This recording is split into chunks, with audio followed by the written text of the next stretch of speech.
श्वेता की ननद स्नेहा एक बहुत ही अल्लड़ किस्म की लड़की थी। स्नेहा की आदतें बड़ी खराब थी। नहीं बाबा, लड़कों के मामलों में नहीं, खाने पीने के मामले में। अब आप सोच रहे होंगे कि खाने पीने के मामले में क्या ही आदत खराब होगी। अब ये तो आपको कहानी देखकर ही पता चलेगा। एक दिन, बहू आज खाने में क्या बना रही है? माँ जी आज खाना बनाने का बिल्कुल मन नहीं है। आप कहो तो बाहर खाना खाने चले या फिर ऑर्डर भी कर सकते हैं, जैसा आप कहें। ऑर्डर ही कर देते हैं। ठीक है माँ जी, ऑर्डर करने में ज्यादा टाइम नहीं लगेगा। रवि जी ऑफिस से आ जाए फिर कर देते हैं। ठीक है बहू। फिर श्वेता अपने कमरे में चली जाती है।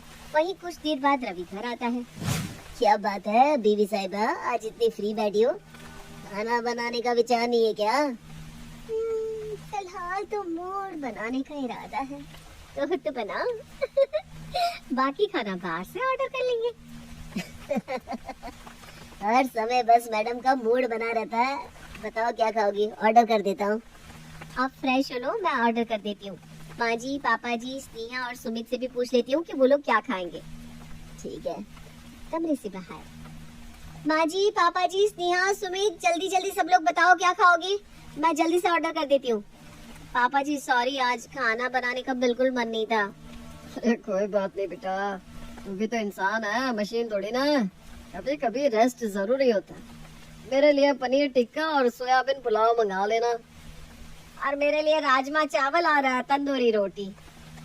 मैं तो फ्राई नूडल्स और मंचाओ सूप लूंगा। स्नेहा तुम क्या खाओगी? भाभी मेरा मूड नहीं है कुछ भी खाने का। आप सब अपने लिए ऑर्डर कर लो, मैं कुछ नहीं खाऊंगी। अरे लेकिन खाली पेट रहोगी क्या? हाँ भाभी भूख नहीं है अभी, आज खाने का मन ही नहीं है। ठीक है। जिसके बाद बहू सबके डिमांड के अकॉर्डिंग खाना ऑर्डर करती है और खुद के और पति के लिए पनीर, लच्छा पराठा और चाइनीज फूड मंगाती है। वहीं ऑर्डर आने के बाद जब सब डाइनिंग टेबल पर बैठकर डिनर कर रहे थे, तभी स्नेहा अचानक से आके भाभी के खाने में स्पून डालकर खाने लगती है। हाँ भाभी, ये तो बड़ा टेस्टी है ना? लो और खा लो। जब पूछ रही थी तब तो नहीं बोली, अब आ गई जानवरों की तरह खाना पर हमला करके। फिर स्नेहा भाभी की प्लेट लेके खाने लगती है और 4-5 स्पून खाने के बाद, लो भाभी अब आप खा लो, मेरा तो हो गया। अरे तू तो खाने ही नहीं वाली थी, और जब खा ही रही है तो झूठा करके क्यों दे रही है भाभी को? अब पूरा खा ले। चलो कोई तो मेरा दर्द समझा। तभी ननद बोल पड़ती है, नहीं माँ, मैं तो बस टेस्ट कर रही थी और स्पून से ही तो खाया है, भाभी खा सकती है। इतना कहकर स्नेहा प्लेट फिर से भाभी की तरफ बढ़ा देती है। अब श्वेता करती भी तो क्या, चुपचाप कभी स्नेहा को देखती, कभी प्लेट को। ये स्नेहा का पहली बार का नहीं था, ये तो उसकी पुरानी आदत थी। ऐसे ही एक सुबह जब श्वेता सो के उठती है तो वो डायरेक्ट ब्रश करने के लिए वॉश बेसिन की तरफ जाती है, लेकिन वहाँ उसका ब्रश नहीं मिलता है। ये रवि जी को कितनी बार कहा है मेरा ब्रश मत यूज किया करो, मुझे पायरिया हो जाएगा। तभी रवि वहाँ आ जाता है। ये सुबह सुबह क्यों बड़बड़ा रही हो? बांग की गोली खा ली है क्या? श्वेता पीछे मुड़कर देखती है तो रवि तो ऑलरेडी ब्रश कर रहा था। ये जो ब्रश है ना, इसके लिए बड़बड़ा रही हूँ मैं। अरे अब क्या मैं ब्रश भी ना करूँ? फिर मत बोलना मुंह से बदबू आती है और फिर तुम हमसे दूर भाग जाओगी मैडम। हाय रब्बा, ये आदमी ना हर समय इनको रोमांटिक ही होना है। अब इसमें रोमांटिक वाली क्या बात है? जो सच है वो सच है।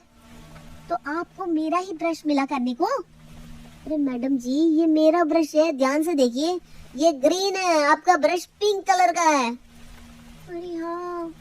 तभी स्नेहा वहाँ आती है, वो भी ब्रश कर रही थी और श्वेता देखती है कि श्वेता का ब्रश तो स्नेहा कर रही है। स्नेहा, तुम्हारे ब्रश को क्या हो गया? भाभी मेरा ब्रश रेड है ना, मुझे बिल्कुल पसंद नहीं है। जैसे सांड को रेड पसंद नहीं आता ना, वैसे ही मुझे नहीं पसंद, इसलिए मैं आपका ब्रश कर रही हूँ। एक काम करो ना, आपको रेड कलर पसंद है ना, आप उससे ब्रश कर लो। नहीं कोई बात नहीं नाना जी, आप ही कर लो, फिर मैं कर लूंगी। इनकी चीजें इनको नहीं प्यारी, मेरी ये चीजें ज्यादा प्यारी हैं।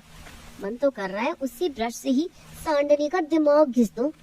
दिमाग में गोबर भरा है, ये भी नहीं समझ में आता कि इस तरह किसी का भी सामान यूज नहीं करना चाहिए। बहू तो बहू, बेटी तो बेटी, फालतू में बहू कुछ बोले और घर में विवाद हो जाए ये सोचकर श्वेता शांत रहती है और वो नया ब्रश ले आती है।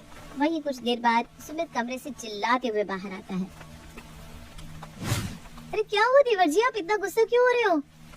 गुस्सा ना हो तो क्या करूं भाभी? कितनी बार कहा है मैंने, मेरी टॉवेल कोई यूज करे मुझे पसंद नहीं है। अरे सबकी अपनी अपनी सेपरेट टॉवेल है, कोई तेरी टॉवेल क्यों ही यूज करेगा? मुझे क्या पता माँ, मैं तो अभी तक नहीं नहाया, फिर ये इतनी गीली कैसे है? और देखो इसमें कितने सारे बाल लिपटे हुए हैं। देवर जी मैंने तो यूज नहीं किया, देखो मैंने आज बाल भी नहीं धुले हैं। मेरे बाल इतने घने हैं ही नहीं बेटा। तो क्या मैं हेयर विग लगा कर नहा रहा था? अरे भाई चिल मारना, क्यों गुस्सा होता है? मैंने यूज किया था टॉवेल। तेरे पास खुद की टॉवेल नहीं है क्या? है ना, बट इसका फैब्रिक ना अजीब सा है, मुझे यूज करना ही पसंद नहीं उसे। तेरी वाली पसंद आ गई तो यूज कर ली। तू ही रख ले अब इसे। फिर सुमित टॉवेल स्नेहा के फेस पर डालकर वहाँ से चला जाता है। देख रही हूँ माँ, कितना बदतमीज हो गया ये। हाँ देख तो रही हूँ, अब किसको क्या ही बोलूं? कौन सा मेरे बोलने से तुम लोग मेरी सुन लेते हो? ऐसे ही स्नेहा कभी भाभी से बिना पूछे उनका कोई भी सामान उठा कर ले जाती, तो कभी भाई का ऑफिस का लैपटॉप कॉलेज वर्क के लिए ले जाती, पापा की जेब से मन चाहे पैसे ले लेती और सुमित की हर चीज पर कब्जा जमाए रहती, जो सुमित को बिल्कुल भी पसंद नहीं था। ऐसे ही एक दिन श्वेता के दोनों बच्चे बहुत जोर से रो रहे थे। स्वीटी, पिंकू, क्या हुआ बेटा? आप इतना रो क्यों रहे हो? मम्मी मम्मी बुआ हमारे चॉकलेट खा गई। चाचू ने अभी अभी हमें चॉकलेट दिलाई थी। स्नेहा क्या है ये?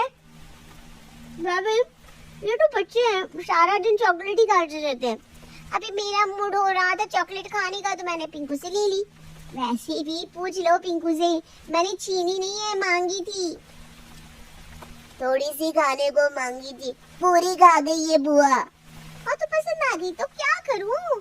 जो सारा दिन चॉकलेट खाते रहते हो तुम दोनों, हाँ? और स्नेहा वहाँ से चली जाती है। श्वेता को एक बार फिर स्नेहा की हरकत बहुत बुरी लगती है, लेकिन वो कुछ नहीं कह पाती।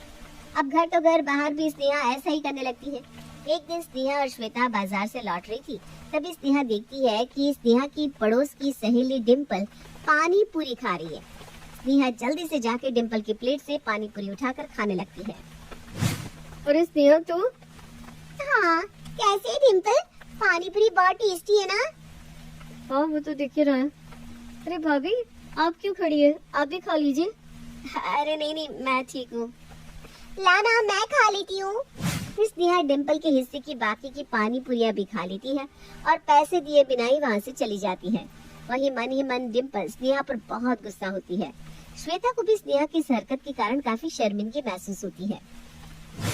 इतनी अल्लड़ है ये, मन तो कर रहा है चार कान के नीचे लगाकर अक्कल ठिकाने लगा दूं।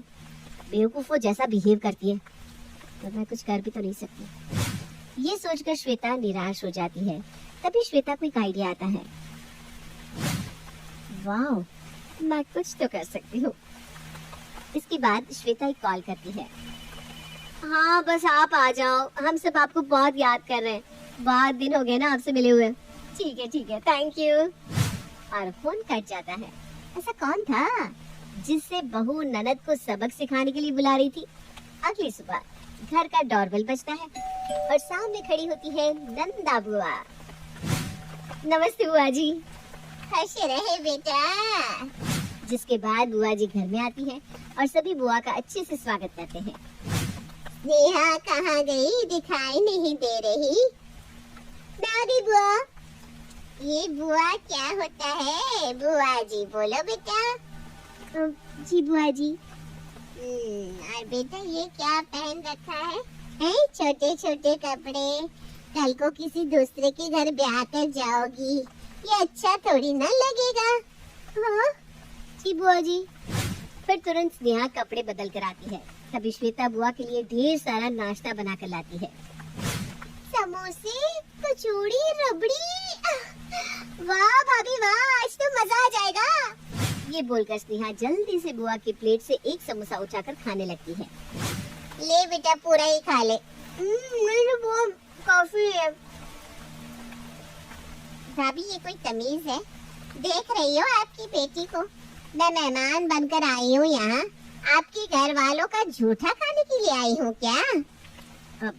माफ कर दो दीदी, स्नेहा अभी बच्ची है।